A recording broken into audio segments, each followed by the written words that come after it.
Morning. It is a beautiful day here in north central Mass. The birds are singing and the sun is clearly shining right in my eyes if I look up, which I tend to do a lot. I like to look up. It's more expansive than looking down.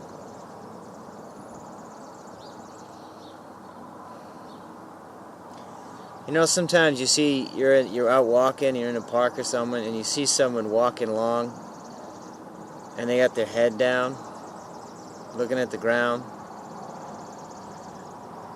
I don't know for sure, but chances are they're wrapped up. Their mind is going. They're thinking, doing a lot of thinking, and there's nothing wrong with thinking.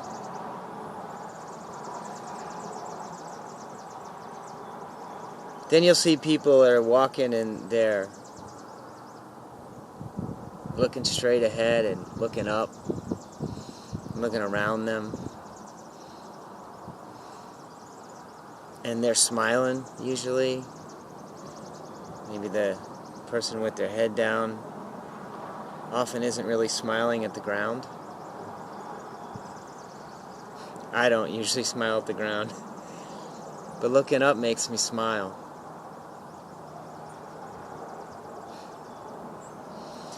I feel really at peace right now because I'm in the present moment, and this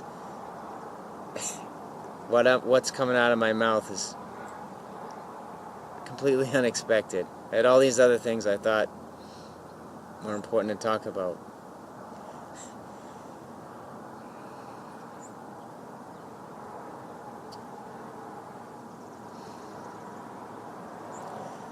You know, a good friend texted me after the first couple videos and had some requests basically for like topics or something to blog about, either in this format, to write about, or to make a video about.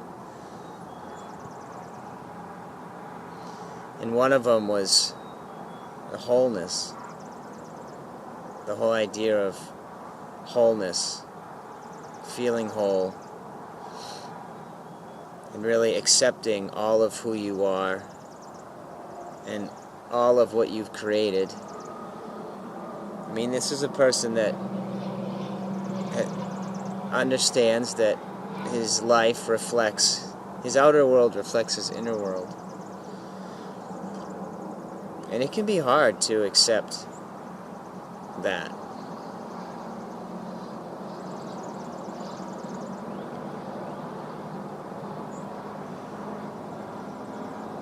Wholeness isn't something, it's not like we're Humpty Dumpty and we need to be put back together again. We're already whole underneath. Who you really are is whole. And, you know, I said that a lot in blogs that I've written and in the videos. What do I mean when I say who you really are? Your presence in the present. Your presence in the present.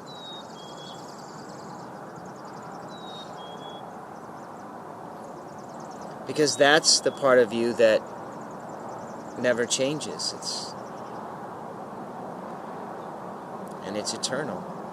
And it can observe everything else that we tend to think is us, like our mind and our thoughts, but aren't really us. They're just tools. So,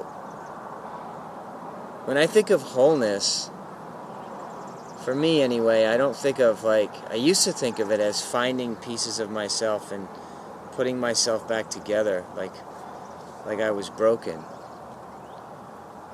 And now I see it more as getting undressed, getting naked. Not literally, although if you want a practical exercise to assist you in, well, one, getting past probably fears we all have, but a way to really feel authentic and real and free in a present moment would be to go get naked in nature, out under the stars, alone. I mean, or in broad daylight if you could, and you could. I've done that. It's done that a few times. It's a very liberating experience. It's kind of a sacred thing to be, especially when it's the intention is there of just being wide open to yourself and to your perception of the divine that is outside of you. Because it's both within us and outside of us. It's everywhere. That's a great thing to do. It's not an original idea to me. I read about it in a book called The Bones and the Breath, a book I blogged about in this blog. So wholeness, to me, it's just about peeling back the layers of beliefs, of perceptions, healing the wounds that are sort of around us. And, you know, there's usually a lot of forgiveness work involved in that, in healing some of those wounds, and there's a letting go of beliefs. It's been my path anyway, to finding wholeness, letting go of my attachments. Because your presence in the present, when you're connected to just that, well, you're in the present moment as an awareness, and in that present moment is an infinite field of loving intelligence. And trust me, when you get there, and I have by no means mastered living there, but I've been there from time to time, and I've felt that, and you know it when you're there because you're whole. You need nothing, you want nothing. It is peace, bliss, excitement. Although, not like rah-rah excitement, more just like an awareness of possibility, of infinite possibility. So, and this person asked for practicals. You know, it's hard to really give practicals on something that isn't really, practicals really are of the mind, and what we're talking about is more of a heart-centered awareness thing, but the clothes you're wearing, those fears and those beliefs that keep you from feeling whole, that keep you from being utterly present, those are things created of the mind. And so there are practical things. I would say identifying your fears, getting some time to be quiet, identifying your fears, and making a plan to walk through them. It's really life-changing when you tackle, let's say, a fear of money or debt, which is something I had to do and still find myself wrestling with. But I made great leaps forward in feeling and connecting to my presence in the present when I quit a job and took a road trip with some money, but knowing I was going to rack up a lot of debt, and just trusted and just let my heart lead me. And I had some really,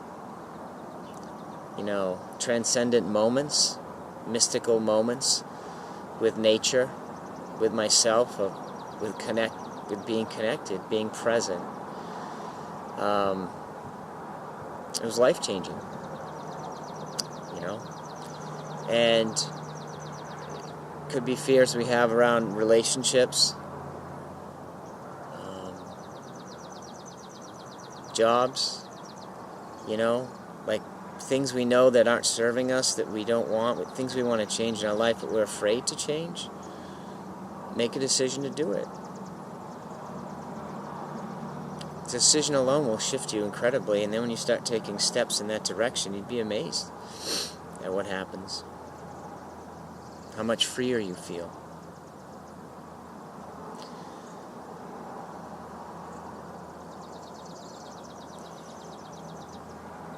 You know, I'm amazed at how different I feel right now and how different I felt to sit down to make this video as compared to when I first woke up this morning.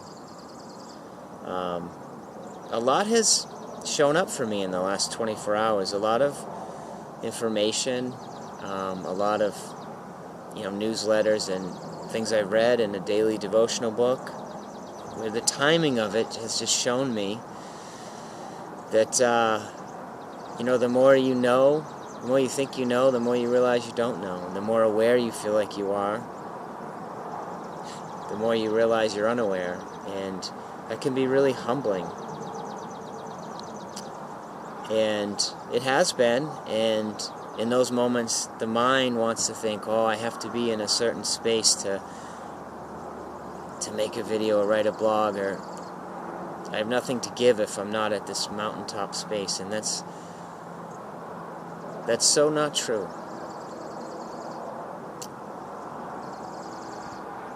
Because being present means allowing what is to be and being authentic and real in the present moment. And when you acknowledge it and let it be okay, the freedom found in that will do half the work for you of shifting it. I have to say too, though, and those of you who practice yoga know, you'll nod your heads. There's an amazing difference on how I felt getting onto the mat and how I felt 40 minutes later when I got off my mat. And I would say that is also a practical, if you're looking for one, my friend who sent me the text, a practical around wholeness would be yoga, which is just a tool, but it's a tool that connects you to your breath. It's a combination of movement and stillness connected to the breath. And there's something very powerful about that. It brings you into the present moment. The more you're present, the more whole you're going to feel, as long as you're dealing with what comes up in that present moment. And the challenge is when you first start to get present, a lot of stuff that you've been distracting yourself from is going to come up. And that's what a lot of us are afraid of. It's why we don't do it. It's why we don't stick with a meditation practice or a yoga practice or things we've done that have brought us into the present moment. But then all this stuff that we've been bearing, all those clothes that you're wearing, you see them and you feel them, and they can be very daunting and very scary. And doing the inner work sometimes is scary and hard and painful. But it's worth it. Because what we all want is to be free. I once read that all negative emotion is birthed from a perceived lack of freedom. And that really resonates with me when you stop and think about it. We just want to feel free.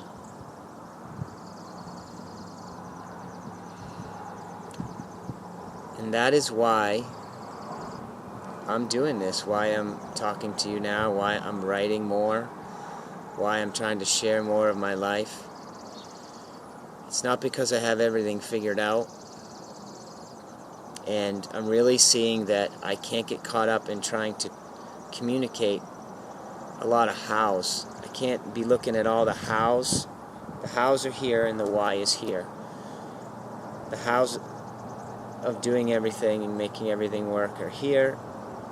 The why is here. And what happens is I come from here and I know why I want to do something, but very quickly I get sucked back into the hows of it all.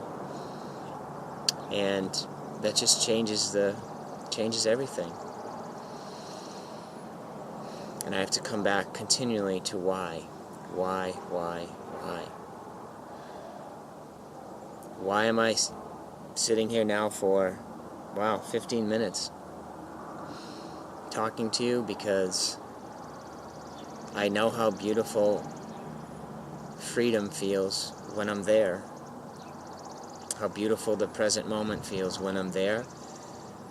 And if there's anything I can share that will help you to taste that, well then, that's what I want.